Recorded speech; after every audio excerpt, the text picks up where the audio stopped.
Hello everyone, this is Bbeltdan and welcome to another episode where I am constructing a Skeksis head. This Skeksis head is going to have a lot of functionality in it, moving eyebrows, eyes, blinking, mouth, neck, snarling features, the whole 9 yards, and it's all going to be cable operated. These cables are going to be running to a variety of different types of control mechanisms where one person can operate the entire head.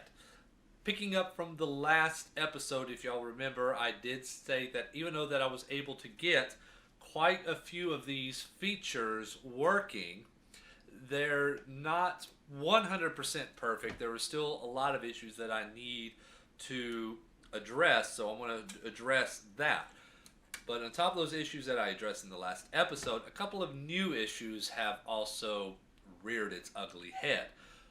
Namely, in some of these pieces that I've already printed out, I do not know what's going on. I do not know if it has anything to do with the material of ABS itself.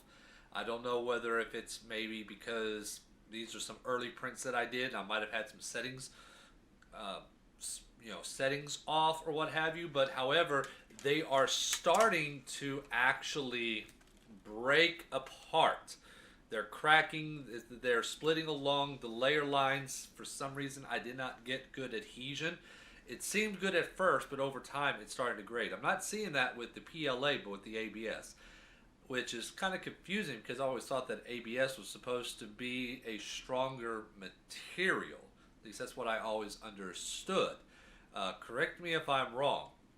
So, to repair those, I've went ahead and reprinted everything in PLA. I'm going to go ahead and stick with PLA for right now until I can figure out what's wrong with the ABS. And it might even be the filament itself in the ABS. It is kind of old. I don't know what type of shelf life that it has on it. I've heard a variety of different options, and I think it depends on brands, manufacturing processes, and things like that. But anyways, so what I'm going to do is I'm taking all of these pieces that are starting to break apart here, and I'm going to first start replacing them with the PLA pieces. I've gotten this side piece of the skull and the skull cap, so we're going to remove all of that and put these pieces in. And while I'm in there, I'm also going to go ahead and start to address some of the trouble issues that we pointed out in the last episode. Let's go ahead and get started with that. Alright everyone, and finally I've got it done. We went ahead and I've replaced all of the ABS pieces that were breaking off with the PLA pieces, and it's a lot sturdier now, it's a lot stronger, and I went in and I've fixed a lot of the mechanisms, so now everything is moving around just the way that I would like it. I wish that rooster would shut up. Just the way I like it. Everything is moving. We got the eye blinking. Oh, okay, this is the eyes turning. We got the eyes turning here. I don't know if y'all can see that. Yeah, there we go. It's moving along very well. And if you notice, the eyeballs are not popping off. I went ahead and printed some little pieces that I've glued onto the skull that's actually holding the eyes down, and it seems like it's working out very well. The eyes aren't moving any particular way that they're not supposed to. They're moving the exact way they are supposed to. And everything else is moving. The eyebrows, the eyes are blinking properly. Can't get a good hold on that one. Let me try this one over here. Yeah. Eyes are blinking properly. It'd be a lot smoother. I just can't quite operate it very well with one hand without my control rod. So, but yeah, everything's working good, so I'm happy with this. So now we can start moving on with actually skinning.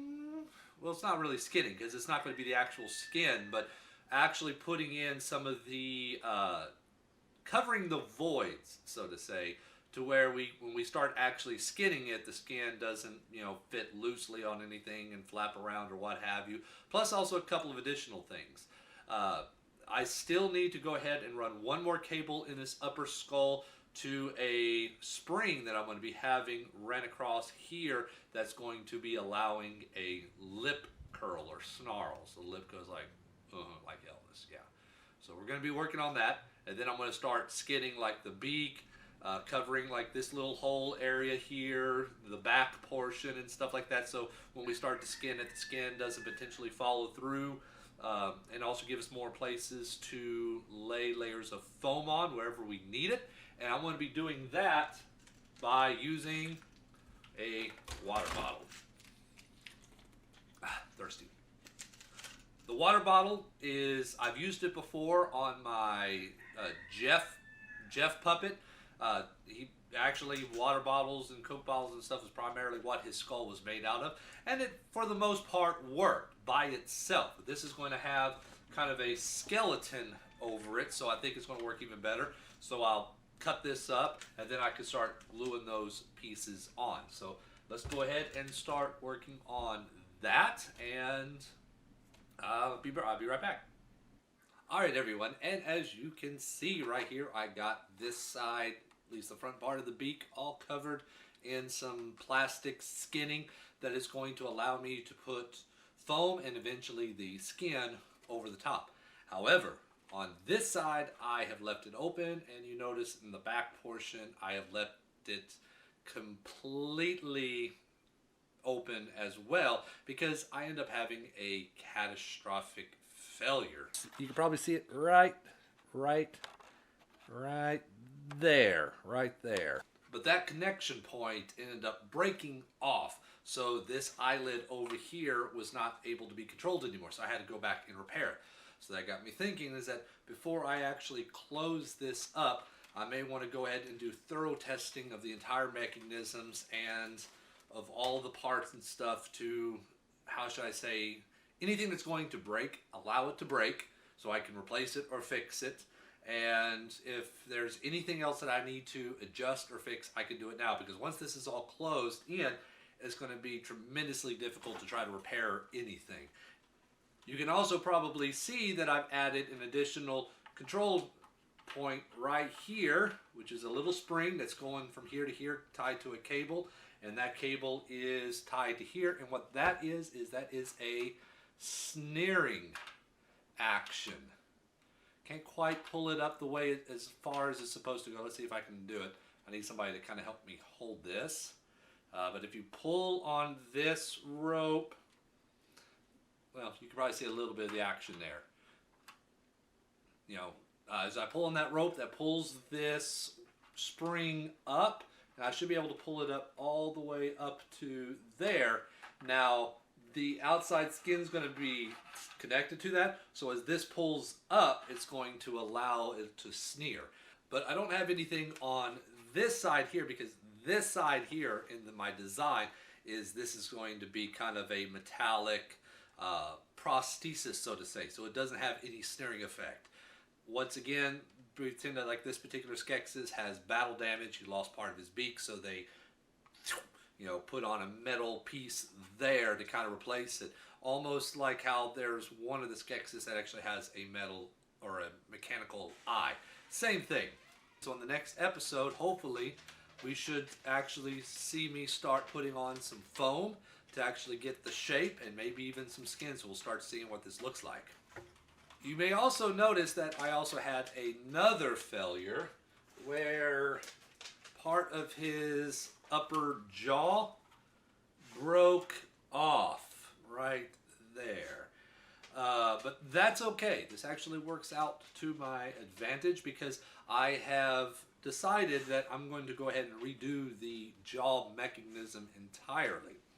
And what I'm going to do is I'm going to actually allow it to where I can swap out the lower jaw, to where if I want this to be completely automated, to where, let's say this head is fitting on top of a person that's inside a costume, and you want the rest of the head to be able to maneuver, so the puppeteer can use both hands to operate both arms but not the head, you could do that. But if you wanted to wear the traditional, where you have the puppeteer, one arm's controlling the head and the other arm is controlling one of the arms, the other arm is just a dummy arm just laying there, a la Big Bird, or how they did the Skeksis, you can do that.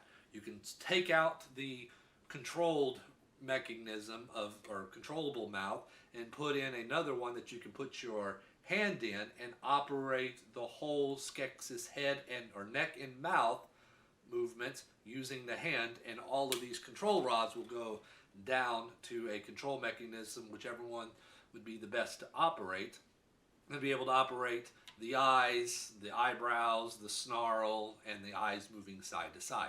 So I'm going to start working on that. So hopefully in the next video we'll start seeing at least one, if not both of those options available, and they should be able to be hot swappable. How that's going to work with the skin and everything, I got a couple ideas, but I'm not 100% positive, but we'll tackle that when we get there. And finally, to end this episode, is that we're going to be looking at those control mechanisms that I've been talking about again. In the last episode, we was looking at this right here, where there were 4 pegs, and you can reach your hand in and grab each one and move them individually. Now, as you can see, I've got 2 prototypes of the connections, or the connector points, the connections. This is where these wires here are going to be connecting in to this. And I mentioned is that I want it to where we can swap these out to where if we want to where, let's say this wire here controls one eye and this one controls the other eye, you can do that. But if you wanted to where one of these can control both eyes, then you would connect it, as you can see, these 2 points right here, both eyes to that, and pull this one rod here, and both eyes will blink simultaneously. So you can actually swap it out to get more or less movement, or more or less freedom of movement in each of the individual mechanisms. As we can see here, using the way that I have this set up, I can control one eye, I can control the other eye, I can control both eyes at the same time. Whoops, my fingers are slipping out. There we go. Control both eyes at the same time, individually. Whoops. Okay. Or what I could do, if I want to, and I want both eyes to blink at the same time, I'm never going to have both eyes blink one at a time. I could just simply disconnect it, which it already came undone. Let me go ahead and loosen this up a little bit. I can go ahead and, as you can see, just remove it from that control mechanism and apply it and connect it to that one right there. And now, using only that one rod, I can make both eyes blink at the exact same time, freeing this other control rod and the other control rods to operate and maneuver other parts of the face as well. So coming along pretty good. So it's still part of experimentation, but I think we're getting right where we want. Alright everybody, that concludes this episode. So sorry we didn't get as much into it as you may have probably liked, but it is now my intention that I'm going to try to release one of these videos at least once per week until I get it completed before I move on to another project. So we might have more videos, but we might not see as much progress between each of the individual videos, but also the videos will be a little bit shorter. So I think there's the fine balance. But as far as this is going, I think it's going very well. Once again, as I go through and make sure that everything is finalized as far as the mechanisms in the head is concerned, I'm going to close it off, and hopefully by the next episode we'll actually be able to start skinning it, putting on the foam latex is going to be all the muscles and things, and then getting the material that I'm going to be using for the actual skin, so we should be able to start getting an idea of what this Skeksis is going to look like. Also, hopefully I would have the mouth mechanism working, or at least one of the mouth mechanisms. I may actually probably work on the hand operated mechanism first, and then we'll work on the cable operated jaw mechanism next, and have that figured out to where we can swap them out accordingly. Because what I want to do is I want to have it to where, think of it this way, if this was a movie effect, or actually the movies, rather than making several replicas of this puppet, you just make one primary head of the puppet and secondary features that could be swapped out, so you have one puppet that looks consistent throughout the whole series. So let me know what y'all think. But once again, this is Bbeltdan. This is the Skeksis Project. Thank you for watching. I will see you next time.